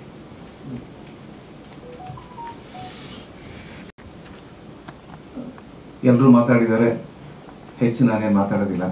ನನ್ನ ಪರಿಚಯ ಆಲ್ರೆಡಿ ಅಲ್ಪ ಸ್ವಲ್ಪ ನನ್ನ ಬಗ್ಗೆ ತಮಗೆ ಪರಿಚಯ ಇದೆ. ಜಗನ್ನಾಥ್ ದಾಸರು, ಪ್ರಸನ್ನ ವೆಂಕಟದಾಸರು, ವಿಜಯದಾಸರು ಸಿನಿಮಾ ಮಾಡಿದಾಗ ಈ 3 ಸಿನಿಮಾಗಳ ಒಂದು ಜೈಬೇರಿ ಕೊಪ್ಪಳದಲ್ಲಿ ಜಾಸ್ತಿ ಆದಾಗ ಅಲ್ಲಿಯ ಕೊಪ್ಪಳದ ಶ್ರೀಗಳಿಗೆ ಗೊತ್ತಾಗಿ ಅವ್ರು ಒಂದು ದಿವಸ ನನಗೆ ಕರೆದು ಹೇಳಿದರು, ಹೌದಾದ್ರೆ ಬರೀ ದಾಸರ ಸಿನಿಮಾ ಮಾಡ್ತಿರ್ತೀರಾ, ನಮ್ಮ ಶರಣರ ಸಿನಿಮಾನು ಒಂದು ಮಾಡ್ರಿ ಅಂತ ಹೇಳಿದರು. ಆಯ್ತು ಗುರುಗಳೇ, ಯಾವ್ದು ಮಾಡ್ಬೇಕು ಹೇಳ್ರಿ ಅಂತಂದೆ. ಯಾವ್ದು ಮಾಡಬೇಕು ಅಂತ ನನಗೂ ಗೊತ್ತಿಲ್ಲ, ಒಂದು ಕೆಲಸ ಮಾಡಿರಿ, ಸಾಣೆಹಳ್ಳಿ ಗುರುಗಳ ಹತ್ರ ಹೋಗಿ ಕೇಳ್ರಿ, ನಾನು ಹೇಳಿದೆ ಅಂತ ಹೇಳಿದ್ರೆ ಅವ್ರು ನಿಮ್ಗೆ ಒಂದು ಕಾನ್ಸೆಪ್ಟ್ ಕೊಡ್ತಾರೆ ಅಂತ ಹೇಳಿದ್ರು. ಆಯ್ತು ಅಂತ ಹೇಳಿ ಸಾಣೆಹಳ್ಳಿಗೆ ಹೋದೆ. ನಾನು ಭಯಂಕರ ಅರ್ಜೆಂಟ್ ಮನುಷ್ಯ. ಯಾರಾದರೂ ಈ ಸಿನಿಮಾ ಮಾಡ್ತಾರಂತ ಗೊತ್ತಾಗೋದ್ರೊಳಗೆ ನಾನು ಅನೌನ್ಸ್ ಮಾಡಿ ಆಗಲೇ ಒಂದು ಅರ್ಧಂಬರ್ಧ ಸಿನಿಮಾ ಮಾಡಿ ಇದು ಮಾಡಿಬಿಟ್ಟಿರ್ತೀನಿ. ಅಂದರೆ ಅಷ್ಟು ಸ್ವಾರ್ಥ ನನಗೆ, ಅಷ್ಟು ಬೇಗ ಮಾಡಬೇಕು ನಾನು ಅನ್ನೋದು. ಆಯಿತು ಅಂತ ಹೇಳಿ ಹೇಳಿದ್ದು ನೆಕ್ಸ್ಟ್ ಡೇನೇ ನಾನು ಸಾಣೆಹಳ್ಳಿಗೆ ಹೋಗಿ ಗುರುಗಳನ್ನ ಭೇಟಿಯಾದೆ. ಅವ್ರು ಹೇಳಿದರು, ಇದೇ ಥರ ನಿನ್ನಂಥ ಎಷ್ಟೋ ಜನಗಳು ಬಂದರು ಹೋದರು, ನಾವು ಸಿನಿಮಾದವ್ರ ಮೇಲೆ ವಿಶ್ವಾಸನೇ ಕಳ್ಕೊಂಡ್ಬಿಟ್ಟಿದ್ದೀನಪ್ಪ ನಾನು ಅಂದರು. ನಾನು ಕೊನೆಯವರಂತ ತಿಳ್ಕೊಂಡು ನನಗೆ ನಂಬ್ರಿ ಅಂತ ನಾನು ಹೇಳಿದೆ. ಆಯಿತು, ಅದನ್ನು ನೋಡೇ ಬಿಡೋಣ ಅಂಥೇಳಿ ಅವರು, ಸರಿ ಮೋಳಿಗೆ ಮಾರಾಯ ಅಂತ ಒಂದು ನಾನು ನಾಟಕ ಮಾಡಿದ್ದೀನಿ, ಆ ನಾಟಕನ ನೀನು ಸಿನಿಮಾ ಮಾಡಪ್ಪ ಅಂತ ಹೇಳಿದ್ರು. ಆಯಿತು ಗುರುಗಳೇ ಅಂತ ಹೇಳಿದೆ. ಬಟ್ ಅವ್ರದ್ದು ಕೆಲವು ಕಂಡೀಷನ್ಗಳೆಲ್ಲ ಇತ್ತು. ಏನಂದರೆ ಅದರಲ್ಲಿ ಶಿವ ಪ್ರತ್ಯಕ್ಷ ಆಗಬಾರ್ದು, ಹೀಗೆ 108ಗಳಿದ್ವು. ಅದ್ರ ಸಿನಿಮಾ ಆದಮೇಲೆ ಇವೆಲ್ಲ ಬೇಕಾಗತ್ತಿತ್ತು, ಅವರ ಪವಾಡಗಳೆಲ್ಲ. ಗುರುಗಳ ಹತ್ರ ಆಯಿತು ಅಂತ ಹೇಳಿ ನಾನು ಅಲ್ಲಿಂದ ಬಂದಾದ್ಮೇಲೆ ಮತ್ತೆ ಅದೇ ಕೊಪ್ಪಳದ ಶ್ರೀಗಳಿಗೆ ಹೇಳಿದಾಗ, ಆಯಿತು ಅಕ್ಷಯ ತೃತೀಯ ದಿವಸ ಅಂದರೆ ಹೋದ ಬಸವ ಜಯಂತಿ ದಿವಸ ನೀವು ಮುಹೂರ್ತ ಶುರು ಮಾಡ್ಕೋಬಹುದು ಅಂತ ಹೇಳಿದ್ರು. ಅಲ್ಲಿಂದ ಇಲ್ಲಿವರೆಗೆ ಇದರ ನಡುವೆ ನಂದು ವಿಜಯದಾಸರ ಸಿನಿಮಾ, ಮಹಿಪತಿ ದಾಸರ ಸಿನಿಮಾ, ಹೀಗೆ ಇದರ ನಡುವೆ ಈ ಮೋಳಿಗೆ ಮಾರಾಯನ ಸಿನಿಮಾ. ನಾವು ಈ ಬಸವ ಜಯಂತಿಗೆ ಏನಾದರೂ ಒಂದು ನಾವು ನಮ್ಮ ಆಡಿಯನ್ಸ್ಗೆ, ಅಂದರೆ ನಮ್ಮ ಈ ದಾಸ ಸಾಹಿತ್ಯದ ಪ್ರೇಕ್ಷಕರಿಗೆ, ಶರಣ ಸಾಹಿತ್ಯದ ಪ್ರೇಕ್ಷಕರಿಗೆ ನಾವೇನಾರು ಕೊಡಬೇಕು ಅಂತ ಯೋಚನೆ ಮಾಡಿದಾಗ ಹೀಗೆ ಪ್ರಹ್ಲಾದವ್ರಿಗೆ ಹೇಳಿದೆ, ನೀವು ಯಾವುದು ಅರ್ಜೆಂಟ್ ಮಾಡಬೇಡ್ರಿ, ಫಸ್ಟ್ ಏನಾದರೂ ಒಂದು ಬಸವ ಜಯಂತಿಗೆ ಏನೋ ಒಂದು ಮಾಡೋಣ ಅಂತ ಹೇಳಿದ್ರು. ನಾನು ಹೇಳಿದೆ, ಒಂದು ಲಿರಿಕಲ್ ಆಡಿಯೋ ಅಂತ ಮಾಡೋಣ ಅಂತ ಹೇಳಿ ನಾನೇ ಅದಕ್ಕೆ ನನಗೆ ಎಷ್ಟು ಮಟ್ಟಿಗೆ ಜ್ಞಾನ ಇದೆಯೋ ಅದು ನನಗೆ ಗೊತ್ತಿಲ್ಲ, ಆದರೆ ಕೆಲವು ಹಾಡುಗಳ ಇನ್ಸ್ಪಿರೇಷನ್ನಿಂದ ನಾನು ಸಂಗೀತ ಮಾಡಿ ನಾನು ಆ್ಯಕ್ಚುಲಿ ನಮ್ಮ ಮನೆಯಲ್ಲಿ ಎಲ್ಲರೂ ಹಾಡ್ತಾರೆ ಮತ್ತು ಸಂಗೀತ ಗೊತ್ತು, ಹಾಗಾಗಿ ಅದನ್ನೇ ನಾನು ಅಳವಡಿಸ್ಕೊಂಡು ಬಂದಿದ್ದೀನಿ, ಹಾಡ್ತಾ ಇದ್ದೆ. ಅದನ್ನೆಲ್ಲ ಪೂರಕವಾಗಿ ಇಟ್ಕೊಂಡು ನಾನು ಈ ಸಿನಿಮಾಕ್ಕೆ ಸಂಗೀತ ಮಾಡಿದೆ. ಇವತ್ತು ಒಂದು ಲಿರಿಕಲ್ ಆಡಿಯೋ ಮಾಡೋದಕ್ಕೆ ನನಗೆ ಬಾಬಿ ಮತ್ತು ನಾರಾಯಣ ಅವರ ಶ್ರಮ ಭಾಳ ಇದೆ. ಆ್ಯಕ್ಚುಲಿ ಹೇಳಬೇಕಂತ ದಯಾನಂದನಿಗೆ ಅದೇ ಹೇಳ್ತಿರ್ತಾನೆ, ಸರ್ ನಮಗೆ ಸ್ಟಿಲ್ಸ್ಗೆ ಬಹಳ ಹೆಲ್ಪ್ ಮಾಡಿದ್ದು ನಾರಾಯಣ ಅವರು ಅಂತ ಹೇಳ್ತಿರ್ತಾರೆ, ಅದಕ್ಕೆ ತುಂಬ ಥ್ಯಾಂಕ್ಸ್. ಹಾಗಾಗಿ ಇವತ್ತಿನ ಈ ಒಂದು ಅದ್ಭುತವಾದ ಕೆಲವು ಸ್ಟಿಲ್ಸ್ ಬರೋದಕ್ಕೆ ಕಾರಣ ನಾರಾಯಣವರು.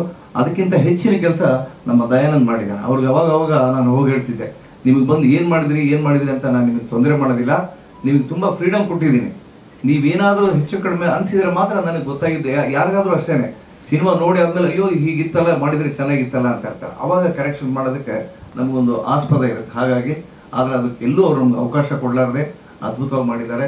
ಇವತ್ತು ನಾವು ಅದನ್ನು ಲಿರಿಕಲ್ ಆಡಿಯೋ ಮಾಡಿದ್ವಿ, ಬಟ್ ಇದು ಫೈನಲ್ ಅಲ್ಲ. ಇದು ಯಾಕೆ ಫೈನಲ್ ಅಲ್ಲ ಅಂದರೆ ನಾವು ದೃಶ್ಯ ಮಾಧ್ಯಮದಲ್ಲಿ ಈ ಹಾಡುಗಳು ಯಾವ ಥರ ಬರ್ತವೆ ಅನ್ನೋದಕ್ಕೆ ನಾನು ಪ್ರಹ್ಲಾದವರು ಭಾಳ ಅದ್ರ ಬಗ್ಗೆ ಒಂದು ದೀರ್ಘವಾದ ಒಂದು ಚರ್ಚೆ ಮಾಡಿ ಈ ಹಾಡುಗಳನ್ನ ಎಲ್ಲಿ ಹಾಕಬೇಕು, ಹೇಗೆ ಹಾಕಬೇಕು ಅಂತ ಹೇಳಿ ಜನಗಳಿಗೆ ಒಂದು ಸಂಗೀತದ ಒಂದು ರಸದ ಉತ್ತರಣ ಉಣಬಡಿಸುತ್ತಾ ಮೋಳಿಗೆ ಮಾರಾಯನ ಕಥೆ ಹೇಳಬೇಕು ಅಂತಿದ್ವಿ ನಾವು. ಅಂದ್ರೆ ಎಲ್ಲೂ ಬೋರ್ ಬರಬಾರ್ದು ಅನ್ನೋ ಒಂದು ಉದ್ದೇಶ ಇಟ್ಕೊಂಡು ಇಂಥ ಸಿನಿಮಾ ಮಾಡ್ತಿದ್ವಿ. ಇಂಥ ಸಿನಿಮಾಗಳ ಬಗ್ಗೆ ಹೆಚ್ಚು ಪ್ರಚಾರ ತಾವುಗಳು ಕೂಡ ನಮ್ಮ ಮೇಲೆ ಅಭಿಮಾನ ಇಟ್ಟು ಈ ಸಿನಿಮಾಗಳು ನೋಡ್ರಿ ಅಂತ ಎಲ್ರಿಗೂ ಪ್ರೇಕ್ಷಕರಿಗೆ ಹೇಳಬೇಕು ಅಂತ ಕೇಳ್ತಾ ಇದ್ದೀನಿ. ಇನ್ನು ಹೆಚ್ಚಿನ ವಿಷಯ ಹೇಳಬೇಕು ಅಂದ್ರೆ ನನಗೆ ಪ್ರತಿ ಹೆಜ್ಜೆಯಲ್ಲಿ ಒಂಥರ ಮೊದಲು ನನ್ನ ಬಗ್ಗೆ ಅವ್ರಿಗೆ ಏನು ಅಭಿಪ್ರಾಯ ಇತ್ತೋ ಗೊತ್ತಿಲ್ಲ, ಆದ್ರೆ ಕೊನೆಗೆ ಅವರು ಒಪ್ಕೊಂಡ್ರು. ಅವತ್ತಾರೇ ನೀವು ಅನ್ಕೊಂಡಿದ್ದು ನೀವು ಕೆಲಸ ಮಾಡ್ತಿರ್ತೀರ ಅಂತಂದು ಗುರು ಸಾರ್ ಮೆಚ್ತಾ ಬಂದ್ರು. ಹಾಗೇನೆ ನನಗಿಬ್ರು ಆತ್ಮೀಯರಿದ್ದಾರೆ, ಆನಂದ್ ಮತ್ತು ರಾಜು, ಅಂದ್ರೆ ಡಿಸ್ಟ್ರಿಬ್ಯೂಟರ್ಗಳು. ಅವರು ಕೂಡ ನನ್ನ ಪ್ರತಿ ಹೆಜ್ಜೆಯಲ್ಲಿ ಇಲ್ಲ ಮಾಡ್ರಿ, ನಾವು ಇರ್ತೀವಿ, ನಿಮ್ಮ ಸಿನಿಮಾ ನಾವು ರಿಲೀಸ್ ಮಾಡ್ತೀವಿ, ಹೆಚ್ಚು ಪ್ರಮೋಟ್ ಮಾಡ್ತೀವಿ ಅಂತ ಹೇಳ್ತಿರ್ತಾರೆ. ಅವರು ಕೂಡ ನಾನು ಇವತ್ತಿನ ಈ ಕಾರ್ಯಕ್ರಮ ಬಂದಿದ್ದಾರೆ. ಧನ್ಯವಾದಗಳು ಆನಂದ್ ಮತ್ತು ರಾಜು ಅವರೇ. ಆಮೇಲೆ ನಾನು ಇನ್ನೂ ಒಬ್ಬರಿಗೆ ಬಹಳ ಥ್ಯಾಂಕ್ಸ್ ಹೇಳಬೇಕು ಅಂತಿದ್ದೀನಿ, ಶರತ್ ಕುಮಾರ್ ಗಂಡಿನವರು. ಅವ್ರು ಬಂದು ಒಂದೆರಡು ಮಾತು ನಮ್ಮ ಮಾತಾ ಮೂಜಾ ಮೂವೀಸ್ ಬ್ಯಾನರ್ ಮೇಲೆ ಮತ್ತು ನಮ್ಮ ಟೀಮಿನ ಮೇಲೆ ಒಂದೆರಡು ಮಾತುಗಳು ಹೇಳಬೇಕು ಅಂತಿದ್ದೀನಿ. ಅಲ್ಲಿಗೆ ಈ ಕಾರ್ಯಕ್ರಮ ನಾವು ಅವರ ಶೂಟಿಂಗ್ ಎಲ್ಲ ಶುರುವಾಗಿದೆ. ಆದರೆ ಈಗ ನಮಗೆ ಸ್ವಲ್ಪ ಈ ಬಸವಣ್ಣನ ಪಾತ್ರ ಮತ್ತು ಅಕ್ಕಮದೇವಿ ಪಾತ್ರ ಮತ್ತು ಮೋಳಿಗೆ ಮಾರಾಯನ ಹೆಂಡತಿ ಪಾತ್ರನ ಹುಡುಕ್ತಾ ಇದ್ವಿ. ಅದು ನಮಗೆ ಸರಿಯಾದ ವ್ಯಕ್ತಿ ಸಿಗ್ತಿಲ್ಲ. ಕಾರಣ ಏನಂತಂದ್ರೆ ಬಸವಣ್ಣ ಅಂದ ತಕ್ಷಣ ಒಂದು ಚಿತ್ರಣ ಹೀಗೆ ಬಂದ್ಬಿಡುತ್ತೆ, ನಾವು ಬೇರೆ ಯಾರನ್ನು ತೋರಿಸಿದ ತಕ್ಷಣ ಒಪ್ಪೋದು ಕಷ್ಟ. ಹಾಗಾಗಿ ಪಕ್ಕ ಈ ನಾವು ಹುಟ್ಟಿದಿಂದ ನೋಡ್ತಿರ್ತಕ್ಕಂಥ ಬಸವಣ್ಣನ ಪಾತ್ರಧಾರೆ ಆ ಮುಖ ಭಾವ ನಮಗೆ ಸಿಕ್ತು ಅಂದ ತಕ್ಷಣ ನಾವು ಇಮಿಡಿಯೇಟ್ ಆಗಿ ಶುರು ಮಾಡಿ ಒಂದು 6 ತಿಂಗಳಲ್ಲಿ ಸಿನಿಮಾ ಮುಗಿಸ್ಬೇಕು ಅಂತಿದ್ದೀವಿ. ಹೀಗೆ ಈ ನಮ್ಮ ದಾಸ ಸಾಹಿತ್ಯದ ಚಲನಚಿತ್ರ ಜೊತೆಗೆ ಮೋಳಿಗೆ ಮಾರೆಯನ್ನು ನಾವು ಆದಷ್ಟು ಬೇಗ ರಿಲೀಸ್ ಮಾಡ್ಬೇಕಂತೀವಿ. ಶೂಟಿಂಗ್ ಇನ್ನೂ ಮಾಡಿಲ್ಲ ನಾವು. ಶೂಟಿಂಗ್ ಬರೀ ಈಗ ಇಲ್ಲ, ಶೂಟಿಂಗ್ ಎಲ್ಲ ಪ್ರಿಪರೇಷನ್ ನಡೆದಿದೆ. ನಮಗೆ ಕೆಲವು ಪಾತ್ರಧಾರಿಗಳು ಸಿಕ್ಕರೆ 2 ಶೆಡ್ಯೂಲ್ ನಲ್ಲಿ ನಾವು ಸಿನಿಮಾ ಮುಗಿಸ್ಬೇಕಂತೀವಿ. ಹೀಗಿದೆ. ಇದರ ನಡುವೆ ನಮ್ದು ಜಗನ್ನಾಥ ದಾಸರು ಭಾಗ 2 ಮೇ ತಿಂಗಳಲ್ಲಿ ಆಡಿಯೋ ಫಂಕ್ಷನ್ ಇದೆ. ಹೀಗೆಲ್ಲ ಏನೇನೋ ಕಾರ್ಯಕ್ರಮಗಳನ್ನ ಹಮ್ಮಿಕೊಂಡಿದ್ವಿ. ಮತ್ತೆ ಮುಂದಿನ ತಿಂಗಳಲ್ಲಿ ಮತ್ತೆ ನಾವು ನಿಮ್ಮನ್ನ ಭೇಟಿಯಾಗೋ ಒಂದು ಪ್ರಮೇಯ ಇದೆ. ಈಗ ದಂಡಿನವ್ರಿಗೆ ಕೊಡ್ತೀನಿ, ಮಾತಾಡ್ತಾರೆ. ಕನ್ನಡ ಭಕ್ತಿ ಸಾಹಿತ್ಯದಲ್ಲಿ ದಾಸ ಸಾಹಿತ್ಯ ಮತ್ತು ಶರಣ ಸಾಹಿತ್ಯ 2 ಕಂಡಿದ್ದೀವಿ. 2 ಅದೇ ಸಜೆಷನ್ ಕೊಡ್ತಾರೆ, ಭಕ್ತಿ ಸಾಹಿತ್ಯದಿಂದ ಮೋಕ್ಷವನ್ನು ಕಾಣಬಹುದು ಅಂತ. ಕಳೆದ ವರ್ಷ ಹವಾಲ್ದಾರ್ ಸರ್ ಕೊಪ್ಪಳಕ್ಕೆ ಬಂದಾಗ ಸಾಯಳಿ ಬಂದಾಗ ಹೇಳ್ತಿದ್ರು, ಎಲ್ಲ ಮೋಳಿಗೆ ಮಾರಾಯ ಅಂತ ಹೇಳಿ ಒಂದು ಒಳ್ಳೆ ಕಾನ್ಸೆಪ್ಟ್ ಇದೆ. ನನ್ನ ಪ್ರಕಾರ ಒಬ್ಬ ವಕೀಲನಾಗಿ ಮೋಳಿಗೆ ಮಾರಾಯ ಕತೆ ಇವತ್ತು ಎಷ್ಟು ಪ್ರಸ್ತುತ ಅಂತಂದ್ರೆ, ಅಧಿಕಾರದಲ್ಲಿದ್ದ ರಾಜ ಅಧಿಕಾರ ತ್ಯಾಗ ಮಾಡಿ ಶರಣ ಆಗ್ತಾನೆ. ಇವತ್ತು ನಾವು ವಕೀಲ ಸಂಘ ಸೆಕ್ರೆಟರಿ ಆದರೆ ಬಿಟ್ಕೊಡ್ಲಿಕ್ಕೆ ಆಗಲ್ಲ ನಮ್ಮ ಕಡೆಯಿಂದ, ಯಾರಾದ್ರು ಬಿಡ್ರಿ ಅಂದರೆ. ಸೊ ತ್ಯಾಗದಲ್ಲೇ ಆನಂದ ಇರೋದು, ಮೋಕ್ಷ ಇರೋದು. ಆಮೇಲೆ ಹವಾಲ್ದಾರ್ ಸರ್ ಅವರು ಕೈ ಹಿಡಿದ್ರು ಅಂತಂದ್ರೆ ಬಿಡೋದಿಲ್ಲ, ಮಾಡಿ ಮುಗಿಸ್ಕೊಡ್ತಾರೆ. ಅವರು ಜನದಾಸ ಸಿನಿಮಾದಲ್ಲಿ ನಾನು ಡೈಲಾಗ್ ಕೊಟ್ಟಿದ್ರು, ಶ್ಯಾಮಾಚಾರ ಕಾಲಿಟ್ಟಡೆ ಒಂದು ಕಲ್ಯಾಣ ಕಾರ್ಯ ಅಂತೇಳಿ. ಅದು ತುಂಬ ವೈರಲ್ ಆಯಿತು. ನಾನು ಹವಾಲ್ದಾರ್ ಸರ್ಗೆ ಅಂದೆ, ಶ್ಯಾಮಾಚಾರ ಕಾಲಿಟ್ಟಡೆ ಒಂದು ಕಲ್ಯಾಣ ಕಾರ್ಯ, ಹವಾಲ್ದಾರ್ ಕೈ ಹಿಡಿದೊಡೆ ಒಂದು ಚಿತ್ರ ಅಂತ ಹೇಳಿದ್ದಾರೆ. ಸೊ ಈ ನೆಲೆಯಲ್ಲಿ ಎಲ್ಲ ಮಾಧ್ಯಮದ ಗೆಳೆಯರು ಮತ್ತು ಹಿತೈಷಿಗಳು ನಮ್ಮೆಲ್ಲರೂ ಕೂಡ ಆಶೀರ್ವದಿಸಬೇಕಂತೇಳಿ ಈ ಸಾರಿ ಮಾತಾಡ್ತೀನಿ. ಎಲ್ಲರೂ ನಮಸ್ಕಾರ, ಧನ್ಯವಾದಗಳು. ಇನ್ನೊಮ್ಮೆ ನಮ್ಮ ಈ ಕಾರ್ಯಕ್ರಮಕ್ಕೆ ಹಿರಿಯ ಕಲಾವಿದರ ಪದ್ಮಕಲಾವರು ಬಂದಿಸಿ ಹಾಗೂ ಒಂದು 25 ಲಕ್ಷ ಸಬ್ಸಿಡಿ ಕೂಡ ತಗೊಂಡಿದ್ದಾರೆ. ಶಂಕರಾಚಾರ್ಯ ಸಿನಿಮಾಕ್ಕೆ ಸಬ್ಸಿಡಿ ತಗೊಳ್ಳೋದೇ ಬಹಳ ಕಷ್ಟದ ಕೆಲಸ. ಸಬ್ಸಿಡಿ ತಗೊಂಡಿದ್ದಾರೆ. ಬೆಸ್ಟ್ ಸಿಂಗರ್ ಅವಾರ್ಡ್ ಕೂಡ, ಬೆಸ್ಟ್ ಸಿಂಗರ್ ಅವಾರ್ಡ್ ಅವರ ಚಿತ್ರಕ್ಕೆ ಬಂದಿದೆ. ಹಾಗಾಗಿ ಅವ್ರಿಗೆ ಶುಭಾಶಯಗಳು ಹೇಳ್ತಾ, ನಾವು ಯಾರನ್ನೂ ಮರ್ತಿಲ್ಲ, ಯಾರನ್ನೂ ಮರೆಯೋದಿಲ್ಲ. ನೀವು ನಮ್ಮನ್ನು ಮರಿಬೇಡ್ರಿ ಅಂತ ಹೇಳ್ತೀನಿ. ನಮಸ್ಕಾರ.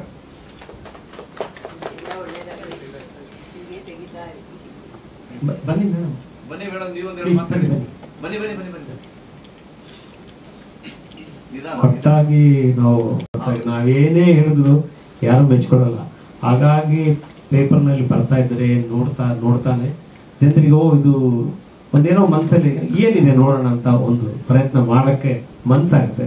ಹಾಗಾಗಿ ಮಾಧ್ಯಮದವರು ಇದನ್ನ ಜಾಸ್ತಿ ಪ್ರಚಾರ ನೀಡಬೇಕು ಅಂತ ನನ್ನ ಪರವಾಗಿ ಕೇಳ್ಕೊಳ್ತಿದ್ದೆ. ಅನಂತ ನಮಸ್ಕಾರಗಳು. ನಾವಿವತ್ತು ಲೇಟ್ ಆಗಿಬಿಟ್ಟು ಪ್ರಪಂಚದ ಮನೆ ಗೃಹ ಪ್ರವೇಶ ಇತ್ತು. ನಾವು 3 ಜನ ಶರದಂಡಿನವರು, ಅವ್ರ ಹೆಂಡತಿ, ನಾನು ಹೊರಕ್ಕೆ ಸುತ್ತಿ ನಾವು ಅರ್ಜೆಂಟ್ ಬರಬೇಕು ಅಂತ ಇದ್ದೀವಿ. ಕೆಂಗೇರಿ ಕಡೆಯಿಂದ ಕರ್ಕೊಂಡ್ಬಂದಿದ್ದಾರೆ. ತುಂಬ ಬೇಜಾರಾಗ್ತಾ ಇತ್ತು. ನಾವು ಬರೋಕ್ಕೆ ಮುಗ್ದೋಗಿರುತ್ತೋ ಏನೋ, ಪರವಾಗಿಲ್ಲ ಎಲ್ಲರೂ ಮಾತಾಡ್ಸ್ಕೊಂಡು ಹೋಗೋಣ ಅಂದ್ಕೊಂಡು ಬಂದು, ಆದರೆ ಸದ್ಯ ಇದು ಅವಾಗ ತಾನೇ ಶುರುವಾಗಿತ್ತು. ತುಂಬ ಸಂತೋಷ ಆಯಿತು. ಮಧುಸೂದನ್ ಹವಾಲ್ದಾರ್ ಅವರೊಬ್ರು ಹೋಗೋದಲ್ಲದೆ ನಮ್ಮನ್ನು ಎಲ್ಲರೂ ಇಲ್ಲಿ ಕೇಳ್ಕೊಂಡು ಬಿಟ್ಟಿದ್ದಾರೆ. ಇಂಥ ಒಂದು ಪರಂಪರೆ, ದಾಸ ಪರಂಪರೆ, ಶರಣರ ಸಾಹಿತ್ಯನ ಮುಗಿಸೋದು, ಇಂಥ ಒಂದು ಒಳ್ಳೆ ಕಾರ್ಯಕ್ಕೆ ವೇದಿಕೆನ ಅವರೇನೆ ಹಾಕೊಟ್ರು ಅನ್ಬೋದು. ಅದ್ರ ಜೊತೆಗೆ ಇವಾಗ ನಾವು ಒಂದು ಸಂಕೀರ್ತನ ಅಂತ ಸಿನಿಮಾ ಮಾಡ್ತಾ ಇದ್ದೀವಿ. ಅದಕ್ಕೂ ಪ್ರಹ್ಲಾದ್ ಅವರೇ ಕತೆ, ಚಿತ್ರಕಥೆ, ಸಂಭಾಷಣೆ ಬರೆದಿದ್ದಾರೆ. ಕಲಾಗಂಗೋತ್ರಿ ಮಂಜು ಅವರು ನಿರ್ದೇಶಕರಾಗಿದ್ದಾರೆ. ಅವರಿಂದ ಪ್ರವೀಣ್ ನೀರಾವ್ ಮ್ಯೂಸಿಕ್ಕು, ಸುರೇಶ್ ಅರಸ್ ಅವ್ರದ್ದು ಸಂಕಲನ, ವಿಜಯ ಭಾಸ್ಕರು ಪ್ರೊಡ್ಯೂಸರು, ನಾನು ಪ್ರೊಡ್ಯೂಸರು, ಆರ್ಟ್ ಡೈರೆಕ್ಟರ್, ಕಾಸ್ಟ್ಯೂಮ್, ಅದೆಲ್ಲ ಇವರೇ ಫಸ್ಟ್ ನನ್ನ ಕೈ ಮಾಡಿಸಿದ್ದು ಜಗನ್ನಾಥ ದಾಸರಿಗೆ. ಆ ಧೈರ್ಯದ ಮೇಲೆ ಇವತ್ತು ಎಲ್ಲ ಮಾಡೋಕ್ಕೆ ಧೈರ್ಯ ಬಂದಿದೆ. ಮತ್ತೆ ಗೊತ್ತಿಲ್ಲ ನಮಗೆ ಈ ಇಂಥವ್ರ ಜೊತೆ ಸೇರಿಕೊಂಡು ನಮ್ಮ ಕೈಲೂ ದೇವರು ಒಂದು ಒಳ್ಳೆ ಕೆಲಸ ಮಾಡಿಸ್ತಿದ್ದಾನಲ್ಲ ಅಂತ. ಇದು ಪ್ರಪಂಚದ ಪ್ರವೀಣ್ ಹೇಳ್ತಾ ಎಲ್ಲಾರ್ದು ಅವ್ರದ್ದು ನಮ್ಮದು ಯಾರೇ ಮಾಡಿದ್ರು ಅಥವಾ ಬೇರೆಯವ್ರೂ ಇಂಥ ಒಳ್ಳೆ ಪಿಕ್ಚರ್ಗಳು ಮಾಡಿದಾಗ ದಯವಿಟ್ಟು ಎಲ್ಲರೂ ಪ್ರೋತ್ಸಾಹ ಕೊಡಬೇಕು. ಪತ್ರಕರ್ತರು, ಆಮೇಲಿಂದ ಪ್ರತಿಯೊಬ್ಬರೂ ನೋಡುಗರು ಎಲ್ಲರೂ ಮಾಡಿ ನಮ್ಮ ಉದ್ದೇಶ ಎಲ್ಲನೂ ಸಮಾಜಕ್ಕೆ ಒಂದು ಮೆಸೇಜ್ ಕೊಡಬೇಕು. ಮತ್ತು ಅದರಿಂದ ಜನಗಳೆಲ್ಲರೂ ಮನಸ್ಸು ತಿದ್ದಬೇಕು ಅಂತ ನಾವು ತಿದ್ಕೋಬೇಕು ಎಲ್ಲರೂ. ಒಟ್ಟಿನಲ್ಲಿ ಒಂದು ಒಳ್ಳೆ ಕ್ರಾಂತಿ ಶುರು ಮಾಡಿದ್ದಾರೆ ಅಂತ ಹೇಳ್ಬೋದು. ಅವರು ನಮಗೆ ತಾಯಿ ಸ್ಥಾನ ಕೊಟ್ಟು ತುಂಬ ಇದನ್ನು ನೋಡ್ತಾರೆ. ಮತ್ತು ಇವರೆಲ್ಲರೂ ನಮಗೆ ಗೊತ್ತಾಗಿದ್ದು ಇವರು ವಿಷ್ಣು ತೀರ್ಥ ಮತ್ತು ಇವರು ಶರದಣ್ಯ, ಆ ಊರಿನವ್ರುಗಳು ಒಂಥರ ಎಲ್ಲ ಒಂದೇ ಮನೆ ಥರ ಆಗಿದೆ. ಇದೆಲ್ಲದಕ್ಕೂ ಕಾರಣ ಆಗಿದ್ದು ನಮ್ಮ ಜಗನ್ನಾಥ ದಾಸರು ಚಲನಚಿತ್ರ. ಅದರಿಂದ ಇಲ್ಲಿ ತನಕ ಮುಂದುವರ್ಕೊಂಡು ಹೋಗಿದೆ. ಹೀಗೆ ಎಲ್ಲರೂ ಒಂದೇ ಕುಟುಂಬವಾಗಿ ಚೆನ್ನಾಗಿರೋಣ, ಪ್ರಪಂಚ ಎಲ್ಲನೂ ಸುಖ ಶಾಂತಿಯಿಂದ ಇರಲಿ ಅಂತ ಕೇಳ್ಕೊಳ್ತೀನಿ. ಧನ್ಯವಾದ. ಅವರೇ ಸೂತ್ರಧಾರರು. ಅವ್ರ ಆಕ್ಚುಲಿ ಗುರು ಅವ್ರ ಆಫೀಸ್ ಆಗಿಲ್ಲ, ಅದು ದಾಸರ ಆಫೀಸ್ ಆಗೋಗ್ಬಿಟ್ಟಿದೆ. ಯಾಕೆ ಗುರು ನಮ್ಗೆ ಒಳ್ಳೆ ಫ್ರೆಂಡ್. ನಮ್ಗೆ ನಾವಿನ್ನೂ ಏನು ಮಾಡಿಲ್ಲ, ಅದೇ ಒಳ್ಳೆ ಫ್ರೆಂಡ್. ಅವ್ರ ಜೊತೆಗೆ ಏನಿಲ್ಲ, ಎಲ್ಲ ಜಗನ್ನಾಥ ದಾಸರು ಸಿನಿಮಾದಿಂದನೂ ಪ್ರತಿ ಫೋಟೋ ಶೂಟ್ ಆಗ್ಲಿ, ಬೇರೆ ಇವಾಗ ಏನ್ ನೋಡಿದ್ರಲ್ಲ ಸ್ಟಿಲ್ಸ್, ಇದೆಲ್ಲ ನಮ್ಮ ಸ್ಟುಡಿಯೋದಲ್ಲೇ ಆಗಿರೋದು. ಹಾಗಾಗಿ ಏನೋ ಒಂದು ನಮ್ದು ಆ ರಿಲೇಷನ್ ಅಲ್ಲಿ ಆವಾಗ ಮಾಡಿಸ್ತಾ ಇರ್ತಾರೆ ಅವ್ರ ಮನ್ಸು ಬಂದಾಗ. ಯಾವ ಚಿತ್ರದಲ್ಲಿ ಮಾಡಿಸಿದ್ರಲ್ಲ ಅದನ್ನ? ಜಗನ್ನಾಥ ದಾಸರು ಭಾಗ 2 ನಲ್ಲಿ ಮಾಡಿದೀನಿ. ಬಟ್ ನಮ್ಮ ಸ್ಟುಡಿಯೋದಲ್ಲಿ ಜಾಸ್ತಿ ಡಿಸ್ಕಷನ್ಸ್ ಮತ್ತೆ ಎಲ್ಲ ಅಲ್ಲೇ ನಡೀತಾ ಇರ್ತದೆ.